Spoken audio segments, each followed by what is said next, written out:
welcome back to my YouTube channel. My name is Lorraine. Welcome back to my journey unscripted. Thank you to everyone who keeps watching my videos, and to all those that have recently joined, thank you. And for those that are seeing my videos for the first time or coming across this video for the first time, please hit the subscribe button and join the family. So today we're going to be talking about 7 things I wish I knew before I moved to Ireland. I said also previously in one of my videos that I'm coming up to 5 years of being in Ireland, and it has been a roller coaster. It has been full of ups and downs. There are times when I've cried and I just felt like packing my bags and going back home. And there have been times as well when I've been so overwhelmed with joy or have had such happy moments that going back home is not an option. So it has been really not easy, but it has had its ups as well. So today we're going to be talking about that, and these are things I wish I knew, so that I would have prepared myself adequately, like emotionally and also maybe financially as well, just for me to know what I was getting myself into. So let's unpack. So number 1 on the list is the weather. Like, I knew that Europe is cold. I sort of was expecting that, because even when we were buying clothes to bring here, or when we were doing our shopping, we had that in mind that it was cold. So we sort of prepared ourselves mentally and also physically by buying coats and all that stuff. But I never knew that it's not only cold, Ireland is wet and windy too. Like, you can have the rain and the cold and the wind at the same time. And it's so windy sometimes that actually when it rains, because there's wind, you can't even carry an umbrella with you because it blows. The umbrella will be blown away. So you just have to endure the rain and the wind at the same time. So if I had known that, that would have helped me. And also the thing is, here they use these waterproof coats or jackets, so that you don't need an umbrella really.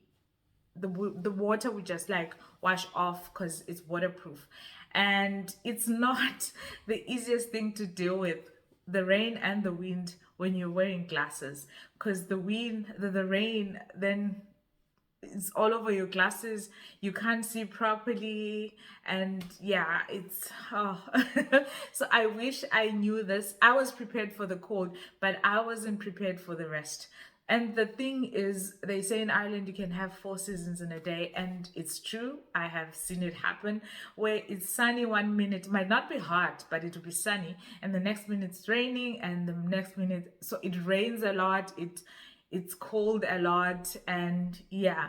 And they don't call it the Emerald Isle for no reason. So it's called the Emerald Isle because it's green, right? It's green and lush, and it gets that green and lushiness because of the rain. It rains a lot, so it's always green and lush.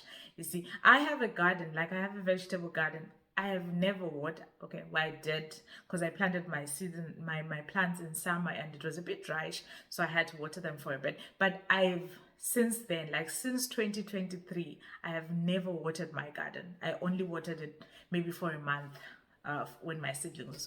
So it rains a lot, and just bear that in mind if you're the sort of person who doesn't like the rain. And it's not only just the rain and the coldness, it's gloomy too.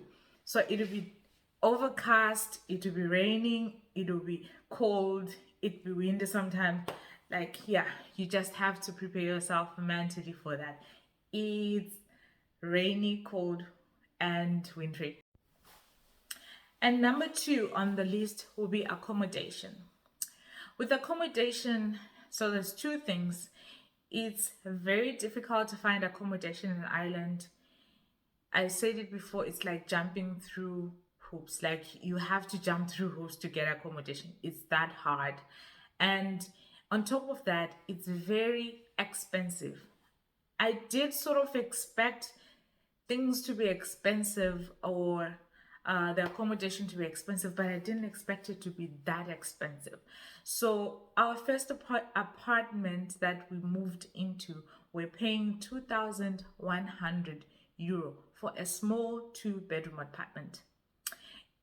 Like, the rooms were tiny, and but I would give it to them. The room, so most of the apartments here um are furnished. So they will be fully furnished with everything. All you have to do is bring in your blankets and your utensils for cooking and all that. But it will be fully furnished with everything. And those are very expensive. But those are, most of them actually will be like that. And then you also get the ones that are unfurnished, where you have to buy your own furniture and everything, but there's less of those, and they could be slightly cheaper compared to the ones that are fully furnished. But accommodation is expensive. Like, back home, the amount of rent that I was paying and the amount of rent that I was paying here, I think I would have rented about 4 or 5 apartments with the amount that I was paying here. So it's very expensive. Bear that in mind when you're making your preparation to come here. Make sure you've got your deposit money, because they'll require that, your deposit money and the first rent money. And if you have a family and you're looking at getting something a bit bigger, like a 3-bedroom apartment, yeah, it's very pricey. It's very pricey. Like, I recently was looking at accommodation listings in the area where I used to stay before I moved to where I'm living now. And 2-bedroom apartments, well, it's a new building. It's fully furnished and it's a new building. But 2-bedroom apartments in that building are going for 2,700 euro in Dublin. And what also makes the place expensive is also the proximity to amenities, like the train station or the bus routes and all that, and a whole lot of other factors. But yeah, accommodation is difficult to find and it's pricey, so be prepared for that. Number 3 of the things that you should know before coming here is the issue of childcare. Childcare is a bit of a headache here. I have also said it previously in one of my videos that back home, or most people in Africa, I think, would have been exposed to this, that you've got cheap labor or affordable labor. You can afford to have a nanny. You can have to have someone, afford to have someone look after your kids. And for those that are also fortunate, you've got family close by, you can take the kids to the grandma, and you have support, or you have a family member who comes and lives with you and helps you with childcare whilst you go to work. But here, that luxury is not there. So if you're coming here or planning to come here, you have to have measures in place of how you're going to deal with childcare. What are you going to do about the kids? Because if they are going to school, you have to have someone at home who's going to pick them up and bring them home, or whatever. You have to work around it. If you're a couple, you have to decide if someone is going to work full-time or they're going to work part-time, because childcare is an issue, and it's not allowed to also leave children on their own at home without supervision, as you know. So you really have to have measures in place. And sometimes I've seen instances where another partner ends up not working because having to take the children to daycare or after school care becomes pricey, such that it defeats the purpose of working, because you're working and most of that money is just going to pay for childcare. So what are you doing? So other people end up opting to what, not to have another partner go to work. And so you really have to have plans, because it helps as well when you have a support system, when you've got friends close by and all that. But sometimes it's not practical, because they also have their own lives and their own kids. it's a bit tricky, but those are things that you have to bear in mind, uh, when you're planning to come here. So just think about it. What am I going to do if I come here? What's going to happen with the kids? Who's going to take care of them? And to top it off, after school care can also be very pricey as well. It can be expensive, and in some areas it's not available. So there are certain areas, for example, when my son was in junior and senior infants, uh, he knocked off from school a bit earlier, an hour earlier than my daughter. So fortunate enough, at the school they had after school care, so they'll take him from class and keep him for an hour. So when I go to pick up my daughter, I would pick them up at the same time. So that I was fortunate to have that. But where we are now, we don't have that luxury. We don't have an after school care within the school, though it's there around in the area and they'll pick the kids up. But you're looking at all those costs as well. Is it worth it, or should someone stay at home? And if you're also fortunate enough to be working from home, it's a plus. But you have to know, does your job, whether you've gotten a job offer, you have to ask, does it offer, stay at home? Is it hybrid where you can work from home and also work from the office, which helps with childcare? Or you have to be in the office all the time? So those are things that you should bear in mind. And number 4 on the list is house chores. House chores. So when it also links sort of with the previous one, I said that at home you have family, or you've got people you can hire to take care of the house as well, together with the kids. But here you can't do that, or you can if you can afford, but for most people they can't afford to do that. So therefore all the daily chores are left on you. So especially if you're a woman and if you're coming from those traditional cultures, for example African culture, where it's expected that the woman is the one who does the cleaning, the housework, and the cooking, washing the kids and all that, and taking care of the kids and all that jazz. If you're coming from such a society, things have to change when you come here. Like, you have to be flexible. And when I say this, I'm saying mostly to my brothers out there. You need the flexibility. There's no way your partner can be able to deal with everything on their own, because it does tend to be overwhelming, especially if they're working and they have to go to work and then at the same time do the house chores. It's not easy, and it's really not fair on them. So if mostly for my brothers out there, please be happy, or be willing, or be prepared to help with the house chores. There's no room for, oh, this is woman's work. You'd have to cook for the kids. You have to prepare the kids for school, because sometimes your partner is working early, or she's working nights, or whatsoever. You have to pitch in. You have to. I can't stress that enough. And I might say this is one of the reasons why some marriages have been breaking down in Europe. It's because sometimes people are not willing to compromise and cross over to the other side and help.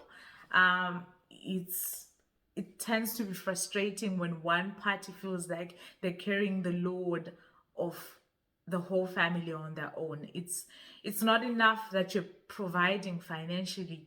You also have to work and help with the house chores. So just be prepared for that, because it's going to cause problems. If you're not willing to do that, then I would suggest that maybe you stay where you are, where you can have family or someone to help you. Because when you come here, it's going to be a problem. It's going to be a problem.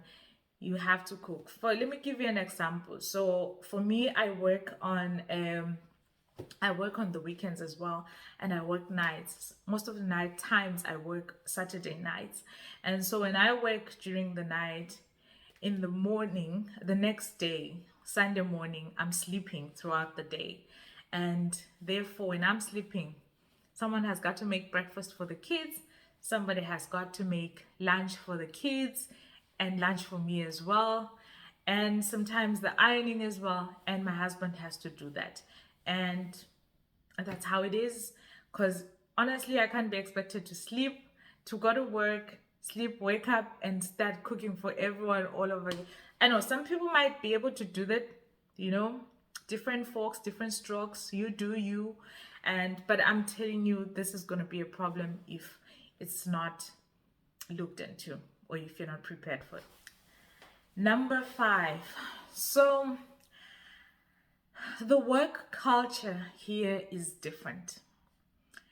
Here, oh, you work. They are going to work you to the bone. Like, you work so hard here. It's different than back home or where you came from. I don't know where, but I know that this was a challenge for me. Um, I won't say for myself only. My husband as well, and I also have friends who've expressed the same uh, about working here. You work for your money. The money is good. Most of the times it pays well. Oh, I guess that's why we also left our countries, because it pays better here. But you work for it. Like, you work for it so hard. Like, there were times when I wouldn't get like a proper break. Like, I would have five, like a 10-15 minute break, like throughout the day, because the work was just overwhelming. Like, imagine you're working a 12-hour shift and you only get a 20-minute or a 15-minute break throughout the day. Yes, there are days which are like that. And imagine waking up and you start working around 6:30 and you're working until 11 at night or even up to midnight, because you're so much under pressure. That's working in Ireland. There are different sectors, I mean, different professions, they work differently, but for most of them, if you ask a lot of people, compared to how they used to work back home, it's different here. You work so hard. And I know of some people that actually left the country because of that, because they couldn't cope. That's how it is. So just be prepared to up your game and be able to take more load, and just know and be prepared that that's going to happen. You're going to work more than you've worked before. And the other thing that I want you to know before you come here as well is that it's very important to build a community, to have friends, to have, you know, your own village here. Have people whom you share similar interests with, and you know, people that are going to help you out. I mean, no man is an island, and we all need people sometimes. We all need someone sometimes. And like I said before, that even with childcare, it helps when you've got a friend who can, you know, help with the kids, babysit for you, or help you with the school runs. So have that in mind when you're coming here. Look for people. If you are a Christian, look for a church. Look for, if it's the same church as you, look for, just have, be on the lookout. Like, you can't just come and be on your own and think things will just fall into place. You have to, go out and look, and see if you can build relations with people that are going to help you and be their support system as well. give take, and it goes both ways. You'll be so surprised how you'd come across such people. It's very hard to find friends, I know. But somehow I believe God sometimes just places people in your path that are right for you. I've experienced it. There are people that I've come across, like, by coincidence, and they've become my village here. When I'm in trouble, when I'm stressed, when I can, call on them and they help me. And also have those people, some can be physically close to you, or some can be not close to you, physically, but have that support system where you can pick up a call and also talk to someone. Because sometimes the other thing is depression is real here, because like I said, the weather can be a bit depressing, not a bit, it can be really depressing. I've heard of people that have had mental breakdowns. I'm not trying to scare you, I'm just trying to prepare you, that have had mental breakdowns because of this loneliness, secludedness, and it's that sometimes it's hard. So if you can have someone who's also a phone call away, and you can talk to them on the phone and be their support and be there to support you, it's good. So just be open to making friends and having a community. And let me stress this point out. Do not just be open to having friends with people who are from your own country. I mean, we're all expats here, sorry, but be open to also making friendships with other nationalities as well. I've got very good friends who are Kenyan, and they are the best. Like, they're so nice, and we also, became friends, like, by sheer coincidence.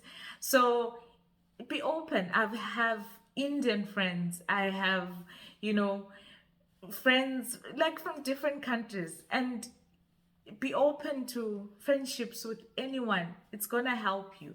The most important thing is for you to have similar interests, and you know and be able to get along well.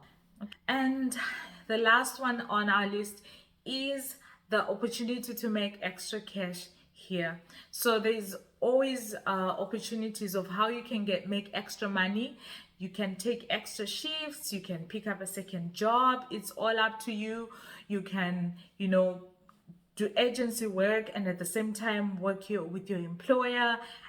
There's always room for making, more money. You can invest in cryptocurrency if you want, and the opportunities are there. But at the same time, you have to balance looking for a job or making extra cash and rest. I've seen some people who take extra shifts and they end up working like 5-6 days a week. It's fine. If you want to do that, if you're able to do that, it's okay. Go ahead, get the extra cash. But at the same time, rest is important, because when you've got one life, one body. If you don't take good care of that body and don't rest enough, when you are sick and when you are down and you can't work anymore, who's going to be taking care of your kids and your family? So you have to make sure you balance it out, rest and work. And I always say, listen to your body. If your body is telling you it's tired, it needs to rest, sometimes you find yourself making silly mistakes as well. It's because your brain is so fatigued and it needs you to rest. That's a time, or that's when you should say, I think I should be slowing down. So make money, opportunities are there, but also remember to take your rest, okay? So we've come to the end of the video about the 7 things that I wish I knew before I moved to Ireland. So if this video has been very informative and insightful and you enjoyed it, please hit the like button and subscribe if you haven't done so. Thank you so much for watching until the end of the video, and I hope to see you again in the next video. Bye!